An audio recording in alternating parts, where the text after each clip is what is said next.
నమస్తే, welcome to STV news. ముందుగా headlines చూద్దాం.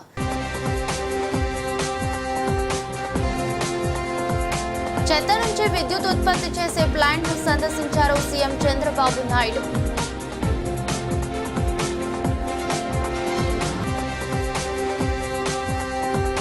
లేబర్ కాలనీ గ్రౌండ్స్ లో ప్రారంభమైన రథయాత్రలో మాజీ ఎంపీ గోకరాజు గంగరాజు కూటమి నేతలతో కలిసి ఎమ్మెల్యే సుజనా చౌదరి.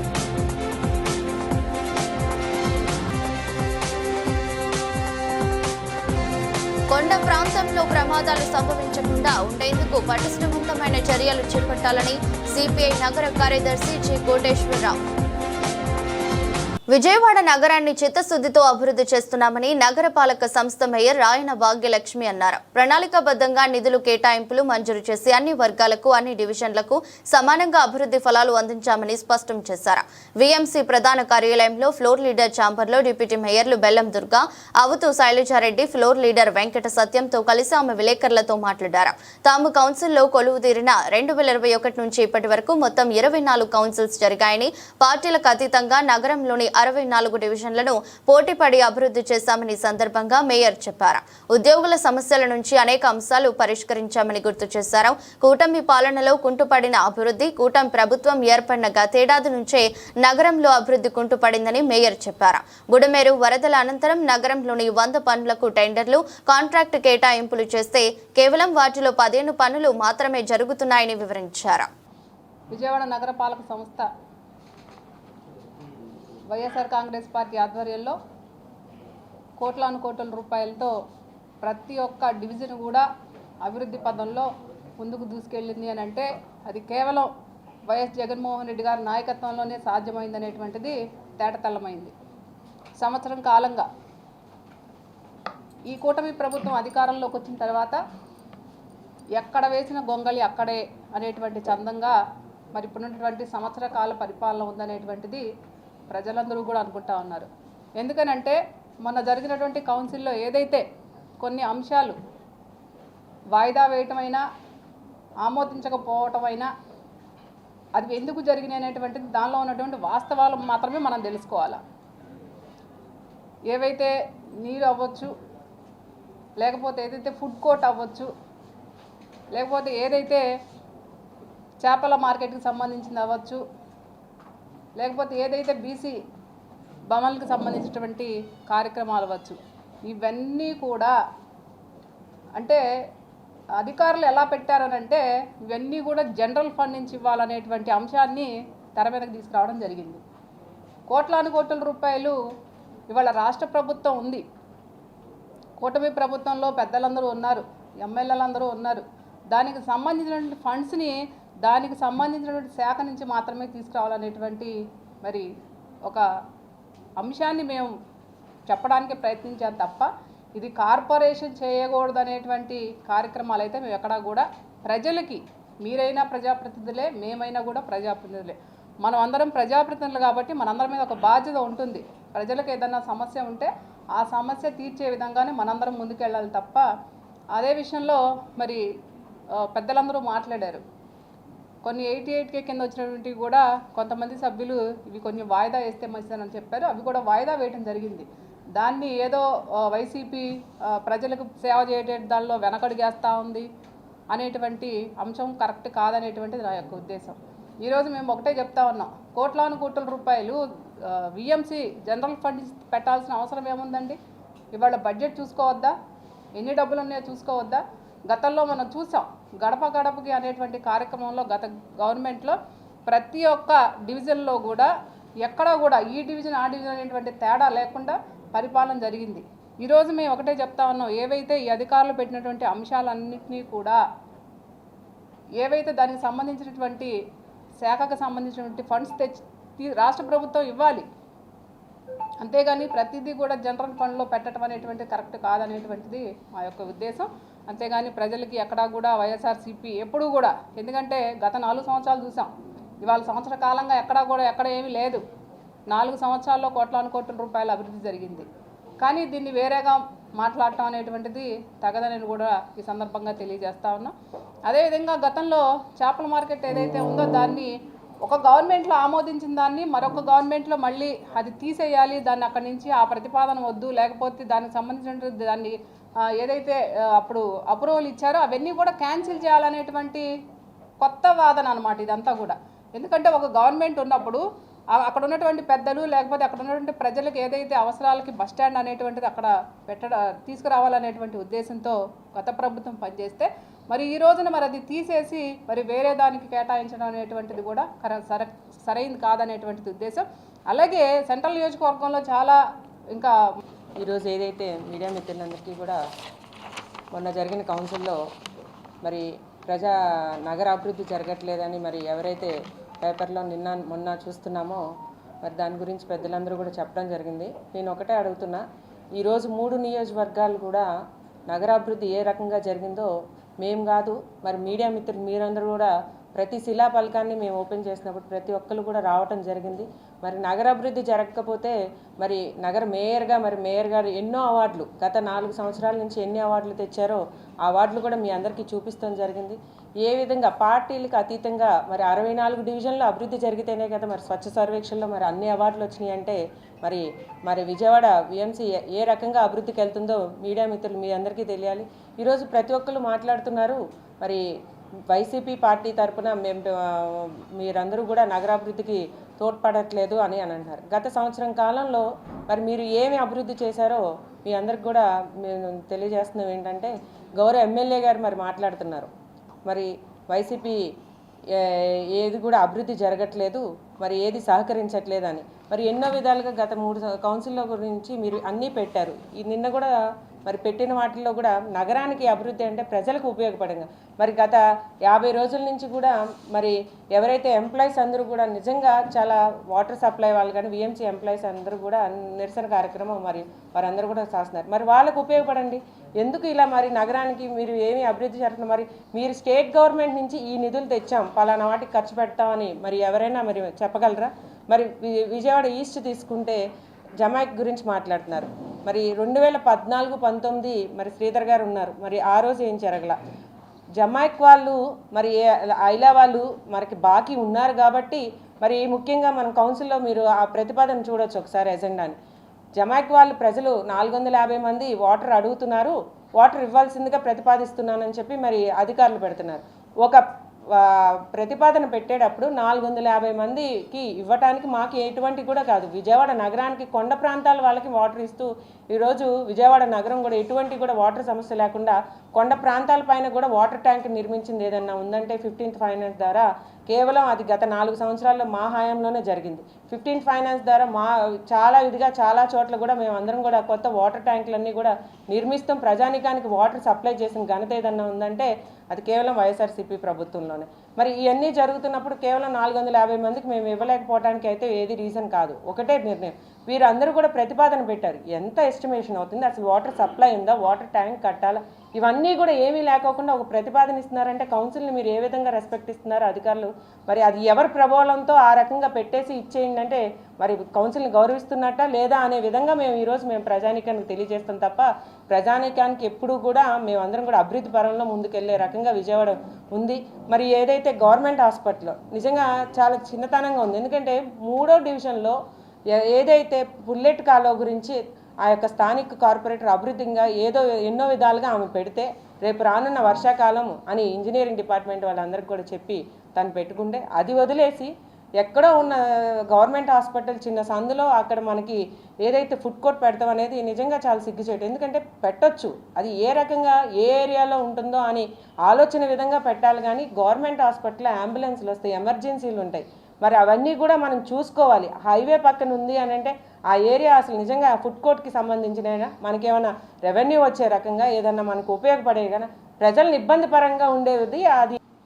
ఇక్కడ మేము ఒకటి అడుగుతున్నాం, 2021 ఈ నగరపాలక సంస్థ కౌన్సిల్ ఏర్పడిన తర్వాత ఇప్పటికీ 9,000 వర్కులు 1600 కోట్లతో అభివృద్ధి చేశాం విజయవాడ నగరాన్ని. విజయవాడ నగరం ఎక్కడ అభివృద్ధి జరిగిందని అడిగే వాళ్ళకి ప్రశ్న. విజయవాడ అభివృద్ధిని వైసీపీ ప్రభుత్వం అడ్డుకుంటున్నాం. మేము ఒకటే అడుగుతున్నాం, కళ్ళకి అంటున్నట్టు కృష్ణంక రాణి గారి తోటకి 1,00,000 క్యూసెక్లు వాటర్ వస్తే మునిగిపోయేదాన్ని ఇవాళ 5 లక్షల క్యూసెక్లు వాటర్ వచ్చినా చొక్క నీళ్ళు కూడా బయట రాకపోవటం కారణం వైసీపీ ప్రభుత్వం కాదా? ఇవాళ రిటర్నింగ్ వాళ్ళు కట్టి 7 డివిజన్లో 15, 16, 17, 18, 20, 21, 22 డివిజన్లో ప్రజలందరినీ కూడా సేఫ్గా చేసింది. మొన్న 2-3 లక్షల క్యూసెక్లు వచ్చినా చొక్క నీళ్ళు లేకుండా బయట చేసింది వైసీపీ ప్రభుత్వం కాదా? ఇవాళ అందరూ మోడల్గా చెప్పుకునే రివర్ ఫ్రంట్ పార్కు వైసీపీ ప్రభుత్వం కాదా? ఇవాళ విజయవాడ నగరంలో మేము ఇన్ని సంవత్సరాల నుండి ఇంత అభివృద్ధి మేము అడగటం కాదు, మనస్ఫూర్తిగా గుండెకి అద్దుకొని వాళ్ళని అడిగినా చెప్తారు. అభివృద్ధి అంటే ఈ 5 సంవత్సరాలు చేసిన 4 సంవత్సరాలు 3 నెలల కాలం చేసిన అభివృద్ధి నేనైతే 90 నుంచి కార్పొరేట్ కన్నా ఎక్కడా కూడా జరగల అభివృద్ధి. ఇంత అభివృద్ధి లైట్లు కానీ, స్వేజ్ ప్లాంట్ ట్రీట్మెంట్ ప్లాని, అలాగే పార్కులు కానీ, అలాగే ఈ రకరకాల విద్యుత్ లైట్లు కానీ, మెయిన్ లైట్లు విద్యుత్ అలంకరణ కానీ, అలాగే గన్నవరం ఎయిర్పోర్ట్ కారిడార్ డెవలప్మెంట్ కానీ, ఇవన్నీ కూడా మేము జనరల్ ఫండ్ కానీ విజయవాడ డెవలప్మెంట్ చేసుకుంటూ వస్తే వాస్తవంగా అయితే స్వలాభం కోసం కొంతమంది వ్యక్తులు, ఎందుకంటే మేము ఇందాక మా మేయర్ గారు కూడా చెప్పారు, ఆ జమైకా వాళ్ళకి వాటర్ గురించి రచ్చ చేశారు, ప్రజలకు నీరు ఇవ్వరా అన్నారు. ఈ విజయవాడ నగరం ఇన్ని లక్షల మందికి ప్రజలకు నీరు వాళ్ళకి ఇస్తానికి ఏంటి, అసలు అక్కడ వాటర్ సోర్స్ ఉందో లేదో కూడా లేదని చెప్పి ఆఫీసులో అడిగితే వాటర్ సోర్స్ కూడా లేదు. అయినా వాళ్ళు మాకు 25 లక్షల రూపాయలు బాకీ. మేం కాదు, అది స్వయంగా టీడీపీ హయాంలో కోనేశ్వర మేయర్ ఉన్నప్పుడు 2014-19లో అదే జమైకాల వాటర్ కోసం అడిగితే మరి అప్పుడు ఎందుకు ఇవ్వలేదు, ఇవాళ ఎందుకు ఇక్కడ రచ్చ చేస్తున్నారు? అలాగే ఇంకోటి, వాళ్ళు మా ఎమ్మెల్యేది ఏది చేయట్లేదు ఈ కార్పొరేషన్ అంటది. మేము ఈ సందర్భం ఒకటి చెప్తాం, మీ అందరూ ఒకసారి మీ అందరికీ గవర్నమెంట్ హాస్పిటల్ తెలుసు, అక్కడ రోడ్డు ఎంత ఉంది, అక్కడ కనుక ఫుడ్ కోర్ట్ పెడితే ఏమన్నా ప్రజలకి సేఫ్టీగా, నేషనల్ హైవేకి పక్క రోడ్డు పక్కనే పవర్ ఆఫీస్ ఉంది. అసలు ఒక కారు వెళ్తే, ఒక బండి వెళ్తే రెండో బండి వెళ్ళటాకే వీలు పడదు. అక్కడ ఎక్కడ వెళ్తారంటే వాళ్ళు కూడా అధికారులకు కూడా పిలిచి అడిగాం, వాళ్ళు కూడా ఒప్పుకున్నారు. ఆ డ్రైనేజీ పైన బండేసి బళ్ళు పెడతారంట, టిఫిన్ బళ్ళు. మరి బళ్ళు పార్కింగ్ ఎక్కడ చేసుకుంటారు? పైగా అక్కడ ఫ్లోటింగ్ ఉంటుంది, అక్కడ గవర్నమెంట్ హాస్పిటల్ ఎక్కడన్నా ఫ్లోటింగ్ ఉంటుందా? అది ఆఫీసులు పెడతాం కాదు, ఆఫీస్ నుంచి కొంతమంది వ్యక్తులు పెట్టించారు. వాళ్ళ స్వలాభం కోసం ఇవాళ విజయవాడ నగరాన్ని నాశనం చేస్తూ, పైగా విజయవాడ నగరాభివృద్ధి ఏమీ జరగట్లేదు, ఆఫీసులు పెట్టని రిజెక్ట్ చేశారు. ఆఫీసులు పెట్టినవి కాదు, మేము 5G పెట్టి మేము చూసాం. వాళ్ళు సొంతగా పెట్టుకున్న వర్కులు అవన్నీ కూడా చేసిన వర్కులు మళ్ళా పెట్టి ఎవరిని మోసం చేద్దామని ఇన్ని వరుసగా ఈ సంవత్సర కాలంలోనే అభివృద్ధి చేయాలని వాళ్ళు చెప్తున్నారే. అసలు వాళ్ళు ప్రభుత్వం నుంచి ఎంత తెప్పించారు? ఉన్న డబ్బునే కార్పొరేషన్ నుంచి పెట్టేసి లాక్కోవాలని చూస్తే ఇన్ని సంవత్సరాలు విజయవాడ నగరపాలక సంస్థలో నగరపాలక మా కార్పొరేట్ చేసిన అభివృద్ధి మేము పోటీ పడేవాళ్ళం. డిప్యూటీ మేయర్లు కానీ మేము కానీ కార్పొరేట్లు కానీ ఒకళ్ళు మీ వార్డు ఎంత డెవలప్ చేసినా మా వార్డు ఎంత డెవలప్ చేయాలని చెప్పి పోటీపడి, ఇంకోటి ఈ పోటీపడే తత్వంలో తెలుగుదేశం కార్పొరేట్లు కూడా సమానంగానే ఇచ్చామే. ఇది వీళ్ళు పెట్టారా వాళ్ళు పెట్టారా అనేది ఏది ఏ రోజు లేకుండా మొన్న కౌన్సిల్లో కానీ గతంలో కానీ ఏదైతే మున్సిపల్ కార్పొరేషను పరిధిలోన జరుగుతున్న అభివృద్ధి పనులకు కానీ, అలాగే కౌన్సిల్ సమావేశం కానీ, స్టాండింగ్ కౌన్సిల్ సమావేశం కానీ ఏది నిర్వహించినా కానీ ఇప్పటి వరకు వైఎస్ఆర్సీపీ గవర్నమెంట్ నుంచి ఈరోజు కూటమి ప్రభుత్వం వరకు టోటల్గా 24 కౌన్సిల్స్ అన్నవి నిర్వహించడం జరిగింది. వైఎస్ఆర్సీపీ పార్టీ ఉన్నన్నాళ్ళు పూర్తి స్థాయిలో విజయవాడ నగరాన్ని అభివృద్ధి పదంలోకి తీసుకెళ్ళటం జరిగింది. ఇది ఎవరు ఒప్పుకున్నా ఒప్పుకోకపోయినా ఇది వాస్తవం. ఎందుకంటే జగన్మోహన్ రెడ్డి గారి హయాంలో కానివ్వండి, విజయవాడ నగరంలోన మాజీ మంత్రివర్యులు వెల్లంపల్లి శ్రీనివాసరావు గారు కానివ్వండి, విష్ణు గారు కానివ్వండి, అటు ఈస్ట్ ఇన్ఛార్జిగా దేవినేని అవినాష్ గారు కానివ్వండి పూర్తి స్థాయిలో నగర అభివృద్ధి కోసం పాటుపడడం అనేది జరిగింది. అలాగే కౌన్సిల్ ఏర్పడిన తర్వాత నుంచి డిప్యూటీ మేయర్స్ కానీ లేకపోతే ఫ్లోర్ లీడర్ గారు కానీ లేకపోతే కార్పొరేటర్లు కానీ ఎవరి డివిజన్ వాళ్ళు పూర్తి స్థాయిలో అభివృద్ధిలోకి తీసుకెళ్ళటానికి పోటీపడి చేయటం జరిగింది. కానీ ఏ రోజు విజయవాడ నగరం ఏ రోజు చిన్నచూపు చూడడం కానీ లేకపోతే వెనక్కి పెట్టడం కానీ ఏ రోజు వైఎస్ఆర్సీపీ పార్టీలోనా లేదు. ఎందుకంటే 010 తీసుకొచ్చిందే జగన్మోహన్ రెడ్డి గారు. ఈరోజు కార్పొరేషన్లో మనకి ఏదైనా ఆదాయము ఉంది అని అంటే అది మనకి రెవెన్యూ సెక్షన్ ద్వారా ఎస్టేట్ సెక్షన్ ద్వారా వచ్చేదే. కానీ ఇక్కడేమీ మనకి ఫ్యాక్టరీలు లేవు, లేకపోతే ఇంకో రకంగా విజయవాడ నగరానికి వచ్చేది ఆదాయం ఏమీ లేదు. మున్సిపల్ కార్పొరేషన్లోన మనకి ఉన్న రెవెన్యూ అండ్ ఎస్టేట్ సెక్షన్ ద్వారా, దానికి తోడు సెంట్రల్ గవర్నమెంట్ ఇచ్చిన మనకి ఫైనాన్స్ కమిషన్ కానీ అలాగే స్టేట్ గవర్నమెంట్ ఇచ్చిన ఫండ్ కానీ దీని ద్వారా విజయవాడ నగరాన్ని అభివృద్ధి చేయడమే జరిగింది. గతంలో 010 తీసుకొచ్చి జగన్మోహన్ రెడ్డి గారు పూర్తి స్థాయిలో కార్పొరేషన్ ఎంప్లాయీస్ అందరికీ జీతాలు 010 ద్వారా ఇవ్వడం జరిగింది.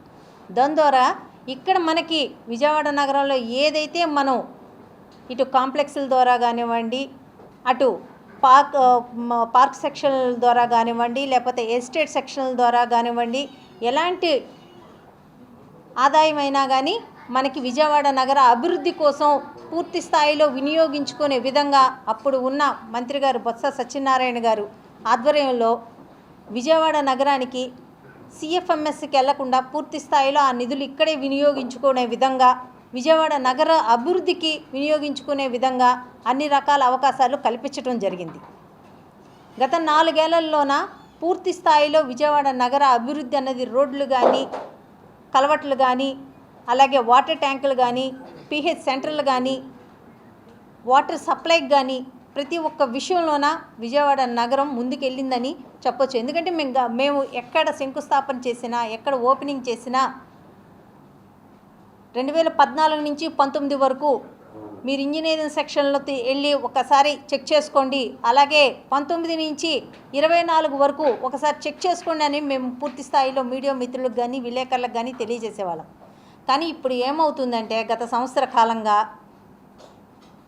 మనకి బుడమేరు వరద రావటం జరిగింది. దాని ద్వారా నిజమే చాలా రోడ్లు కొట్టుకుపోయినాయి, చాలా విజయవాడ నగరం చాలా ఇబ్బంది పడింది. అది మనందరికీ తెలుసు. ఎన్నో వర్కులు పెడుతున్నారు, ఇటు స్టాండింగ్ కమిటీలో పెడుతున్నారు, అటు కౌన్సిల్లో పెడుతున్నారు. ఎన్నో కోట్ల వర్కులు ప్రతి నెల కొన్ని కోట్ల వర్కులు అటు స్టాండింగ్ కమిటీలో పెడుతున్నారు, ఇటు కౌన్సిల్లో పెడుతున్నారు.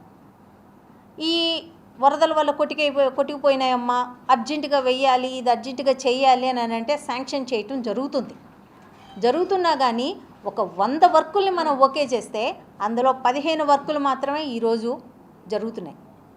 ఎడ్లపాడు మండలం కొండవీడిలో చెత్త నుంచి విద్యుత్ ఉత్పత్తి చేసే ప్లాంట్ను సీఎం చంద్రబాబు నాయుడు సందర్శించారు.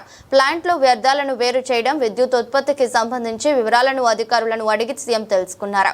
విజయవాడ, గుంటూరుతో పాటు మొత్తం 12 మున్సిపాలిటీల నుంచి ఘన వ్యర్థాలను గుంటూరు వేస్ట్ టు ఎనర్జీ ప్లాంట్కు తరలిస్తున్నట్లు అధికారులు సీఎంకు వివరించారు.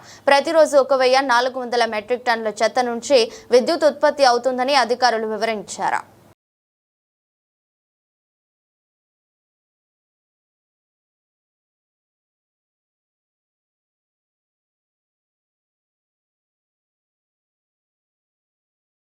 టెక్నాలజీ సాయంతో ఆంధ్రప్రదేశ్ని నేర రహిత రాష్ట్రంగా తీర్చిదిద్దాలని ముఖ్యమంత్రి చంద్రబాబు నాయుడు పోలీసులకు పిలుపునిచ్చారు. టెక్నాలజీతో దర్యాప్తు ఎలా చేయాలో వివేక హత్య కేసే ఉదాహరణని సీఎం చంద్రబాబు చెప్పారు.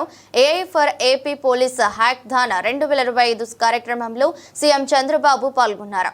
నేరాల కట్టడికి వేగవంతమైన దర్యాప్తునకు పోలీస్ విభాగం టెక్నాలజీని వినియోగించుకునే అంశంపై హ్యాక్థాన్ నిర్వహించింది. ఏపీ పోలీస్ విభాగం, అమెరికాకు చెందిన 4 సైట్ ఏఐ సంస్థలు ఈ హ్యాక్ హ్యాకథాన్ నిర్వహించాయి. ఈ హ్యాకథాన్లో 160కు పైగా టీంలు పాల్గొన్నాయి. ఈ టీంలతో సీఎం చంద్రబాబు నాయుడు కొద్దిసేపు ముచ్చటించారు. పోలీస్ విభాగంలో టెక్నాలజీని వినియోగించడం ద్వారా ఎలాంటి సేవలు అందించవచ్చు, పనితీరును ఏ విధంగా మెరుగుపరుచుకోవచ్చు అంశంపై వారితో ముఖ్యమంత్రి చర్చించారు. హ్యాకథాన్ కార్యక్రమానికి హాజరైన సీఎం చంద్రబాబు సందర్భంగా ఏర్పాటు చేసిన సదస్సులో ప్రసంగించారు. రాష్ట్ర ప్రభుత్వం అభివృద్ధికి కట్టుబడి ఉంది. శాంతి భద్రతలు కంట్రోల్లో ఉంటేనే రాష్ట్రం అభివృద్ధి చెందుతుంది. అందుకే ఉమ్మడి రాష్ట్రానికి సీఎంగా ఉన్నప్పుడు కూడా శాంతి భద్రతలకు ఎక్కువ ప్రాధాన్యతనిచ్చారని స్పష్టం చేశారు. దీనికి పోలీస్ శాఖ సమర్థవంతంగా పనిచేయాలి. గతంలో మాదిరి కాకుండా పోలీసుల పనితీరు మారాలి. సహజంగా పోలీసులు పాత పద్ధతులను అవలంబిస్తారు. కానీ ఏపీ పోలీసులు టెక్నాలజీ అవసరాన్ని గుర్తించి ఈ రకమైన హ్యాకథాన్ ఏర్పాటు చేయడం సంతోషం.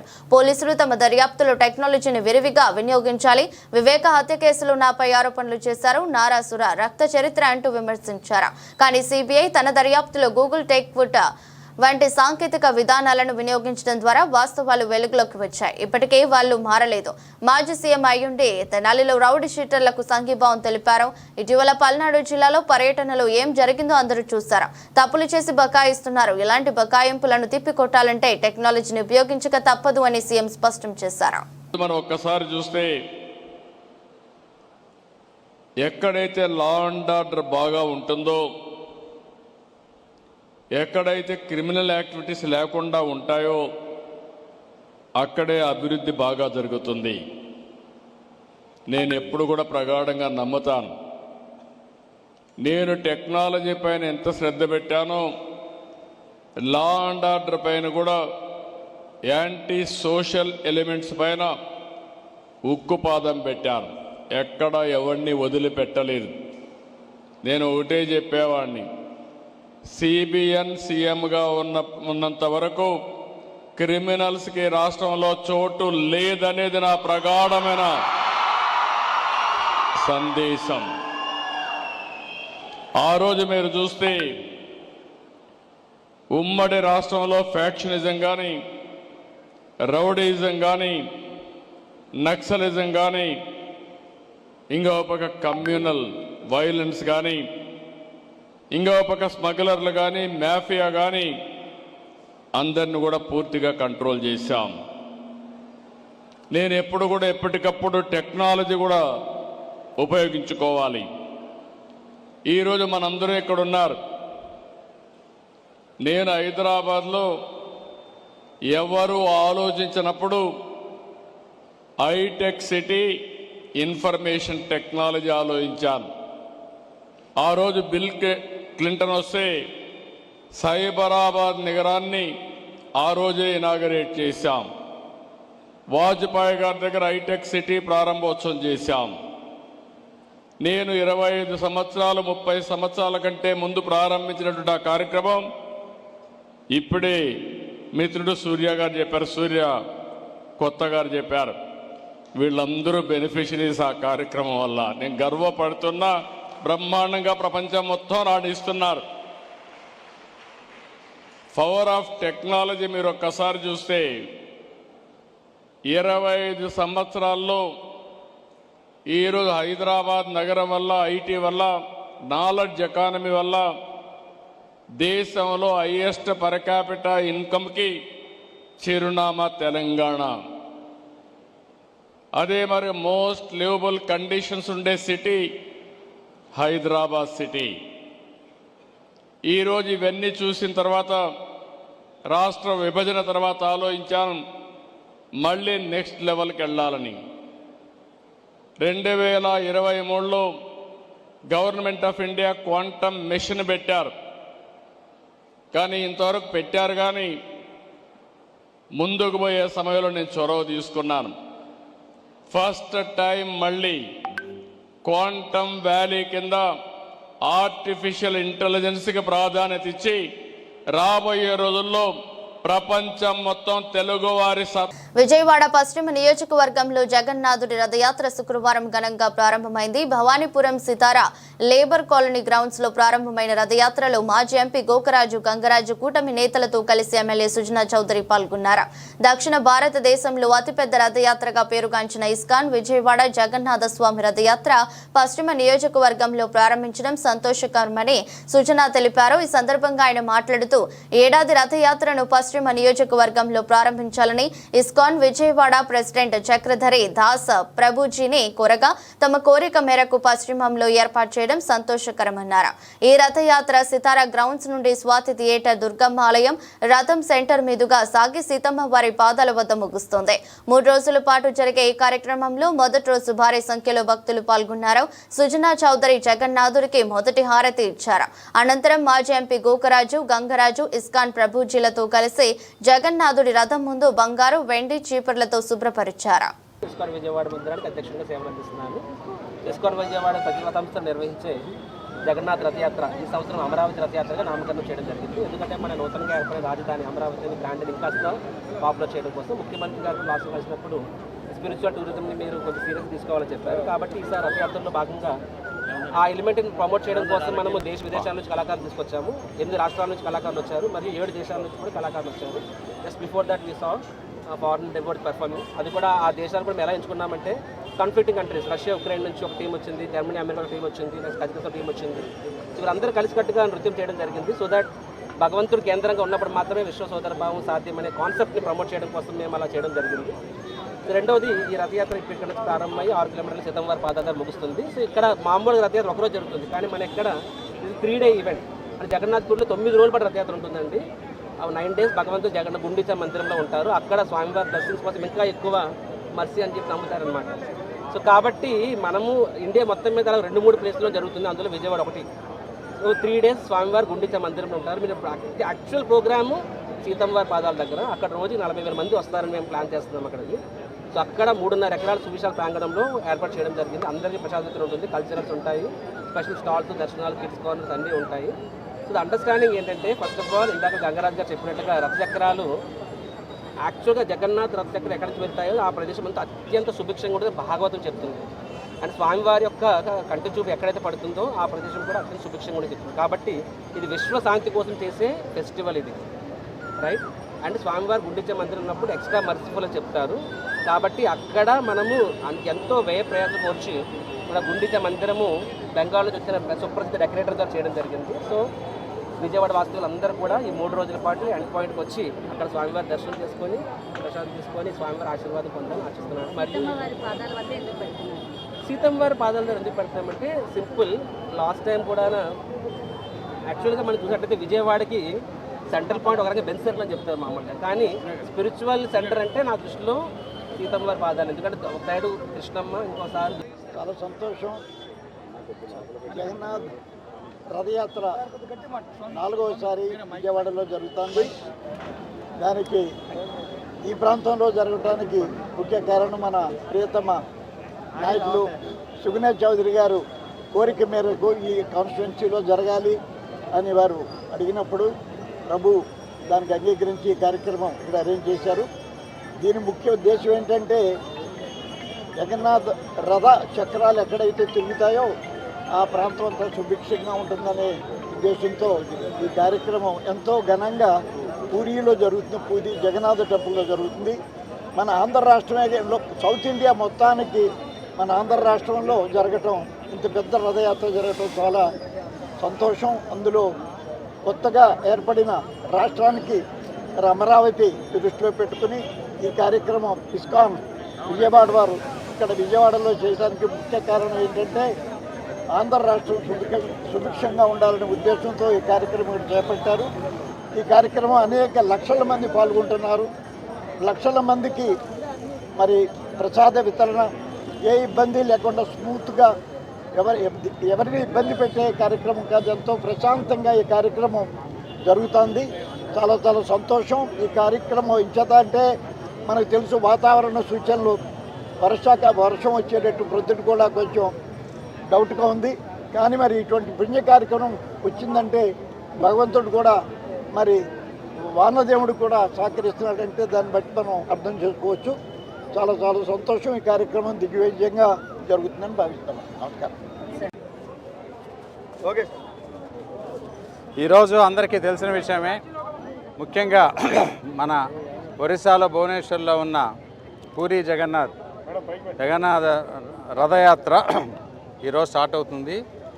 జగన్నాథుడికి పూజించుకుంటే ప్రజలందరూ సుభిక్షంగా ఉంటారని చెప్పి, దేశం కూడా సురక్షితతో ఉంటుందని చెప్పి మనకు గట్టి నమ్మకం. కొన్ని వందల సంవత్సరాల నుంచి జరుగుతూ ఉంది. ఇప్పుడు భారతదేశంలో సుమారుగా 450 ప్లేసుల్లో రథయాత్ర జరుగుతూ ఉండగా ఇక్కడ కూడా రథయాత్ర చేస్తే బాగుంటుందని చెప్పి మన ప్రియతమ నాయకుడు ముఖ్యమంత్రి చంద్రబాబు నాయుడు గారు అమరావతి జగన్నాథ రథయాత్రకి అమరావతి రథయాత్ర అని పేరు పెట్టడం జరిగింది. దాన్ని పురస్కరించుకొని ఇస్కాన్ టెంపుల్ వారు వీళ్ళందరూ కూడా ఆర్గనైజర్స్ అందరూ ముందుకు రావటం, తర్వాత వాళ్ళు ఇంతకుముందు విజయవాడ ఈస్ట్ నుంచి చేసేవారు. అయితే ఈసారి నేను రిక్వెస్ట్ చేస్తే విజయవాడ వెస్ట్ పశ్చిమ నియోజకవర్గం నుంచి చేయమంటే వాళ్ళు మన రిక్వెస్ట్ని కన్సిడర్ చేసి ఈరోజు ఇక్కడ మొదలుపెట్టారు. ఇక్కడి నుంచి చాలా విజయవంతంగా అమరావతి వరకు ఈ రథయాత్ర ముందుకెళ్తుంది. మీరు చూస్తున్నారు కదా, జనసమూహం కూడా బాగా వచ్చింది. చాలా సంతోషం. ఆంధ్రప్రదేశ్కి జగన్నాథ రథయాత్రకు ముందు రోజు వర్షం పడుద్ది అంటారు, అది కూడా నిదర్శనం. నిన్న మంచి వాన పడింది. కాబట్టి మనకి హిందుత్వ అనే కాదు, అసలు మొత్తం భగవంతుడి మీద నమ్మకం కలగాలి అని అంటే వీటన్నిటి మీద కూడా ప్రజలు భావి తరాలు కూడా దీని నమ్మకంతో ముందుకెళ్తే అందరూ కూడా మంచి మర్యాదగా డిసిప్లిన్డ్గా భావితరం తయారై భారతమాతను కాపాడుతుందని చెప్పి గట్టి నమ్మకం. స్థూల ఉత్పత్తిలో సూక్ష్మ మధ్య తరహా పరిశ్రమలు గణనీయమైన పాత్రను పోషిస్తాయని federation of Andhra Pradesh small and medium industries association ప్రతినిధులు తెలిపారు. ఉద్యోగ కల్పన దిగుమతులలో కీలకంగా ఉన్నాయని ఎంఎస్ఎంఈ రంగానికి వచ్చిన గుర్తింపును పెంపొందించాల్సిన అవసరం ఉందన్నారు. అంతర్జాతీయ సూక్ష్మ మధ్య తరహా పరిశ్రమల దినోత్సవ సందర్భంగా federation of Andhra Pradesh small and medium industries association వేడుకలను ఘనంగా నిర్వహించింది. ఈ సందర్భంగా మురళీకృష్ణ ఇతర ప్రతినిధులు మాట్లాడుతూ స్థూల ఉత్పత్తిలో గణనీయమైన పాత్రను పోషించేవి ఎంఎస్ఎంఈలని తెలిపారు. ఈ వ్యవస్థ రాష్ట్ర అభివృద్ధికి ఎంతో దోహదపడుతుందని చెప్పారు. ప్రతి సంవత్సరం జూన్ 27వ తేదీన ఎంఎస్ఎంఈ దినోత్సవంను జరిపేలా 2017లో ఐక్యరాజ్య సమితి ఆమోదించిందని గుర్తు చేశారు. గత సంవత్సరం ఈ ప్రభుత్వం ఎంఎస్ఎంఈ మంత్రిని నియమించిందని ఇది శుభ పరిణామమన్నారు. ఎంఎస్ఎంఈ రంగానికి వచ్చిన గుర్తింపును పెంపొందించాలన్నారు. ఉద్యోగ కల్పనలో దిగుమతులలో ఎంఎస్ఎంఈ ప్రధాన పాత్ర పోషిస్తున్నాయని గుర్తు చేశారు. అంతర్జాతీయ సూక్ష్మ చిన్న మధ్య తరహా పరిశ్రమల దినోత్సవ శుభాకాంక్షలు. ప్రతి సంవత్సరం జూన్ 27వ తేదీని అంతర్జాతీయ సూక్ష్మ చిన్న మధ్య తరహా పరిశ్రమల దినోత్సవంగా జరుపుకోవడానికి ఐక్యరాజ్య సమితి 2017లో జరిగిన 74వ ప్లీనరీలో ఆమోదించడం జరిగింది. అప్పటి నుండి కూడా ఫ్యాప్సియా రాష్ట్ర వ్యాప్తంగా ఎంఎస్ఎంఈ డే జరుపుకుంటూ ఉన్నాం. గత సంవత్సరం మన రాష్ట్రంలో ఎంఎస్ఎంఈ శాఖలో ఒక మంత్రి గారిని కేటాయించినందువలన ఆ మంత్రి గారితో ఉత్సవాన్ని జరుపుకున్నాం. ఈ సంవత్సరం కూడా ఈ కార్యక్రమాన్ని ఇక్కడ జరుపుకుంటున్నాం. ఇది ముఖ్యంగా ఎంఎస్ఎంఈ రంగాన్ని ఐక్యరాజ్య సమితితో పాటు అంతర్జాతీయంగా, జాతీయంగా, రాష్ట్ర వ్యాప్తంగా వచ్చిన గుర్తింపుని, దాని ఆవశ్యకతని తెలియపరచుకోవడానికి జరిపిన రోజు. ఉద్యోగ కల్పనలో, అదేవిధంగా ఎగుమతుల్లో, అదేవిధంగా స్థూల ఉత్పత్తుల్లో గణనీయమైన పాత్ర పోషించే సూక్ష్మ చిన్న మధ్య తరహా పరిశ్రమలకు కొన్ని అభివృద్ధి ఆటంకాలు ఉన్నప్పటికీ వాటన్నింటినీ కూడా నిరోధించి మరింత చక్కగా మేము రాష్ట్రాభివృద్ధికి, అదేవిధంగా జాతీయ స్థూల నిష్పత్తిని పెంచడానికి కూడా మా వంతు పాత్ర పోషిస్తామని తెలియపరచడానికి ఈ కార్యక్రమాన్ని జరుపుతున్నాం. ఓకేనా? ప్రజలకు మేలు చేసేలా పరిపాలన అందిస్తే ప్రజలే తిరిగి అధికారాన్ని ఇస్తారని మాజీ ఎంపీ వడ్డే శోభనాద్రీశ్వరరావు అన్నారు. జగన్ అనే భూతాన్ని మళ్లీ రానివ్వము, నాది బాధ్యత అంటున్న ముఖ్యమంత్రి చంద్రబాబు నాయుడు ప్రజలకు అవసరమైన మేలు చేసే కార్యక్రమాలు చేపడితే ప్రజలే జగన్ అనే భూతాన్ని శాశ్వతంగా రాకుండా చేస్తారన్నారు. విజయవాడలో నిర్వహించిన మీడియా సమావేశంలో మాజీ ఎంపీ వడ్డే శోభనాద్రీశ్వరరావు మాట్లాడుతూ ప్రజలకు తక్షణ అవసరాలు తీర్చే ప్రాజెక్టులు చేపట్టాలని సూచించారు. ఇప్పటికిప్పుడు పూర్తి కాని ఔటర్ రింగ్ రోడ్డు, మెట్రో ప్రాజెక్టులు వంటి వాటితో కాలయాపన చేయకుండా ప్రజలు రైతులకు అవసరమైన కార్యక్రమాలు చేపట్టాలన్నారు. ఒక అవకాశం ఇచ్చి చూద్దామని 2019లో జగన్ కు ప్రజలు అధికారాన్ని ఇచ్చారన్నారు. జగన్ కు అధికారం ఇచ్చి ప్రజలు తప్పు చేశామనే భావనతో తిరిగి కూటమిని గెలిపించారని, ఇప్పటికైనా ప్రజల ఆకాంక్షల మేరకు పరిపాలన అందించాలని సూచించారు. కొత్త టెక్నాలజీ, షీర్ వాల్ టెక్నాలజీతో చాలా నూతనమైన పద్ధతిలో నేను ఇల్లు కడతాను, టిట్కో ఇల్లు అన్నాడు. లబ్ధిదారులందరూ బ్యాంకుల్లో కొద్దిగా లోన్ తీసుకోవాలి. సెంట్రల్ గవర్నమెంట్ కొంత సబ్సిడీ, స్టేట్ గవర్నమెంట్ కొంత సబ్సిడీ. 4 లక్షల ఇళ్ళు కడదామని అనుకున్నారు. దాదాపు 2.5 లక్షల ఇళ్ళు పైన మొదలు పెట్టమన్నారు. ఓకే, మొదలుపెట్టారు. కానీ చివరికి వచ్చేటప్పటికి అవి పూర్తి చేసి ఆ తాళం చెవులు వాళ్ళకి ఇవ్వటం అనేది జరగల. ఎందుకని? వేరే వాటి మీదకి డబ్బులు ఖర్చు పెట్టారు కాబట్టి ఈ అవసరమైన వాటికి లేకపోయింది, అట్లా మిగిలిపోయింది, అయిపోయింది. అతగాడు వచ్చిన తర్వాత ఆయన పట్టించుకోవాలా. చంద్రబాబు నాయుడు కట్టించిన ఇళ్ళు నేనెందుకు ముందుకు తీసుకెళ్లాలనుకున్నాడు ఆయన. ఏదో కొద్ది ఇళ్ళు మాత్రం ఆయన వాళ్ళ సానుభూతి పనులకి ఇవి కొంతమంది క్యాన్సిల్ చేసి కొంతమంది వాళ్ళ మనుషులు ఇచ్చుకున్నాడు. ఓకే, అయిపోయింది. ఇప్పుడు సంవత్సరం పైన అవుతుంది కదా కొత్త గవర్నమెంట్ వచ్చి, కూటమి గవర్నమెంట్ వచ్చి. నారాయణ గారు ఏమన్నాడు? జూన్ 12వ తారీఖుకి 1,18,000 ఇళ్ళు, టిట్కో ఇళ్ళు పూర్తి చేసేసి ఆ లబ్ధిదారులకు ఇస్తాము అన్నాడు. ఎక్కడిచ్చారు నారాయణ గారు? మీరు ఇచ్చారా చెప్పండి? వాళ్ళకేమో బ్యాంకులాళ్ళు ఇంట్రెస్ట్ భారం పెడుతూ కట్టండి అని ఒత్తిడి పెడతా ఉన్నారు. సరే, రాష్ట్ర ప్రభుత్వం ఆ ఇంట్రెస్ట్ వడ్డీ భారం ఏదో రాష్ట్ర ప్రభుత్వం భరించుదాములే అని అనుకున్నట్టుగా నాకు సమాచారం. సరే, సంతోషమే. కానీ పూర్తి చేసి వాళ్ళకి ఎందుకు ఇవ్వరు? ఎక్కడో అమెరికాలో ఉండేవాళ్ళు, ఇంగ్లాండ్లో ఉండేవాళ్ళు, జర్మనీలో ఉండేవాళ్ళకి, నాన్ రెసిడెంట్ ఇండియన్స్కి అమరావతిలో ఒక పెద్ద ఎత్తు బిల్డింగులు కడతామని చెప్పి, హ్యాపీ నెస్ట్ అది కడతామని చెప్పి లోపల మొదలుపెట్టారు. సంతోషం, వాళ్ళు కావాలన్నారు, డబ్బులు కట్టారు. ఓకే. కానీ జగన్ గారి టైంలో అది కట్ల ఆలస్యం అయిపోయింది. కాబట్టి ధరలు పెరిగినాయి, సిమెంట్ రేట్లు, ఇనుము రేట్లు పెరిగినాయి. 230 కోట్ల రూపాయల అదనంగా పెరిగినటువంటి వ్యయభారాన్ని సిఆర్డిఏ భరించి కడతామని చెప్పి మొదలుపెట్టి కడుతున్నారు. ఎక్కడో అమెరికాలో ఉండేవాడు, ఇంగ్లాండ్లో ఉండేవాడికి ఇల్లు కడతం గురించి నువ్వు మొదలు పెట్టేసేసి చేస్తున్నావే.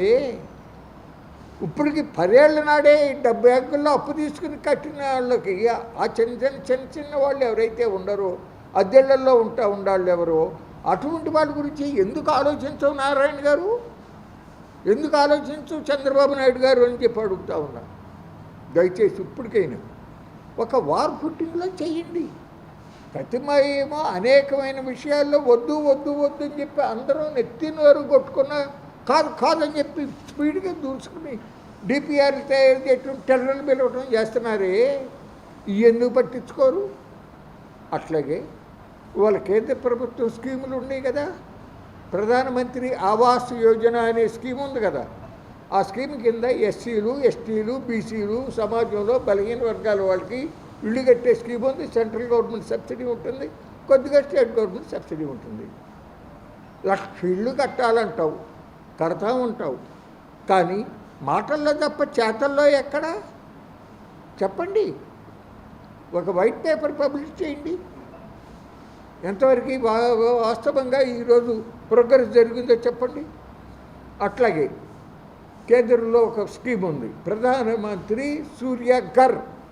అంటే ఇళ్ళ టాపుల మీద, రూఫ్ టాపుల మీద, ఇళ్ళ కప్పుల మీద సోలార్ విద్యుత్ ఉత్పత్తి చేసేదానికి స్కీమ్ ఉంది, పిఎం సూర్య ఘర్.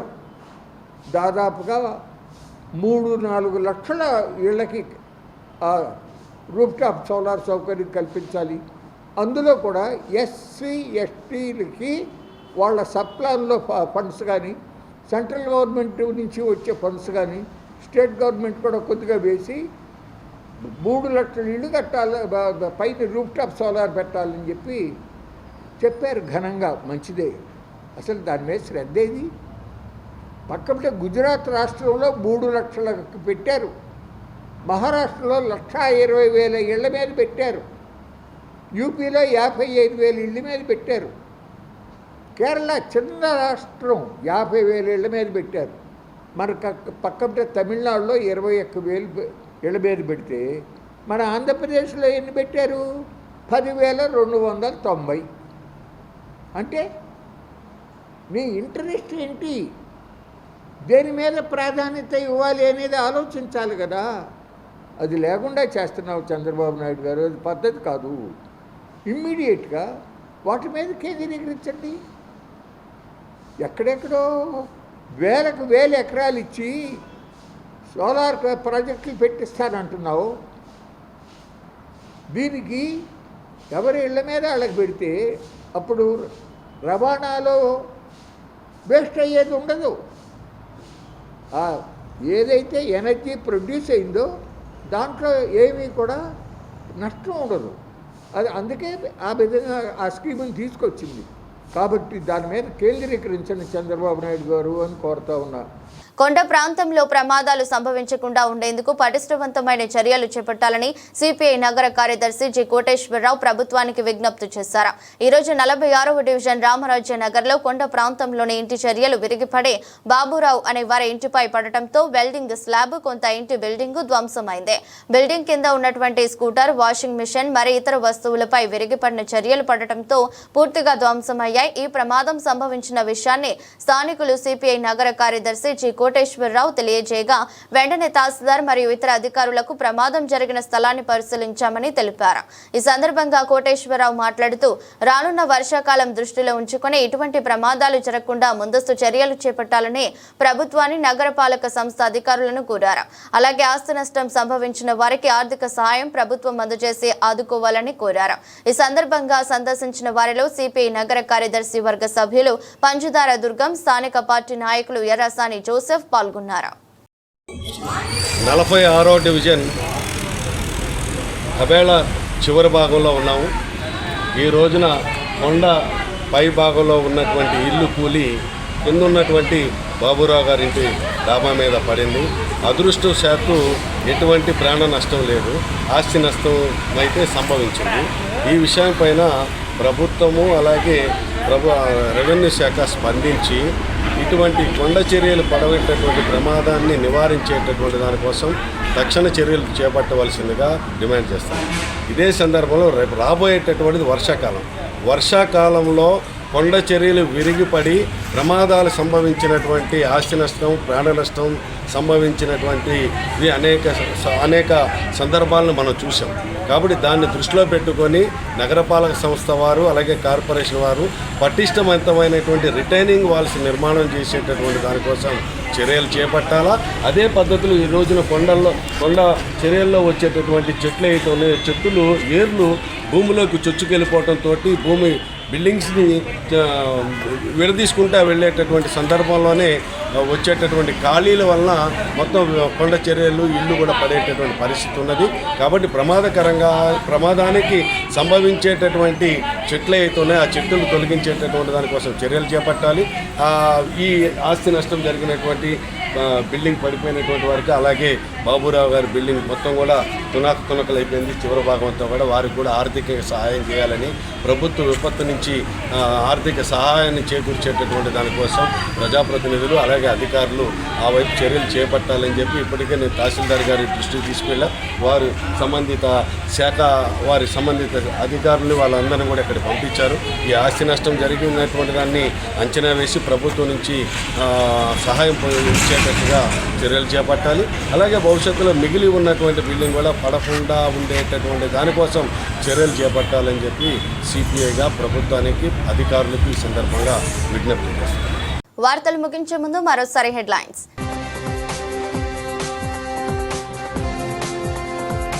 చెత్త నుంచి విద్యుత్ ఉత్పత్తి చేసే ప్లాంట్ ను సందర్శించారు సీఎం చంద్రబాబు నాయుడు.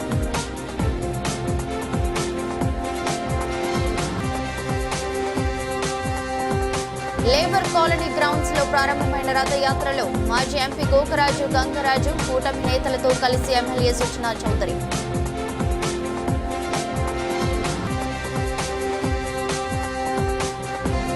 కొండ ప్రాంతంలో ప్రమాదాలు సంభవించకుండా ఉండేందుకు పటిష్టవంతమైన చర్యలు చేపట్టాలని సిపిఐ నగర కార్యదర్శి జి కోటేశ్వరరావు. ఎదురస్ట్ బులెటిన్ మరో బులెటిన్లో మళ్ళీ కలుద్దాం. అంతవరకు సెలవు. నమస్కారం.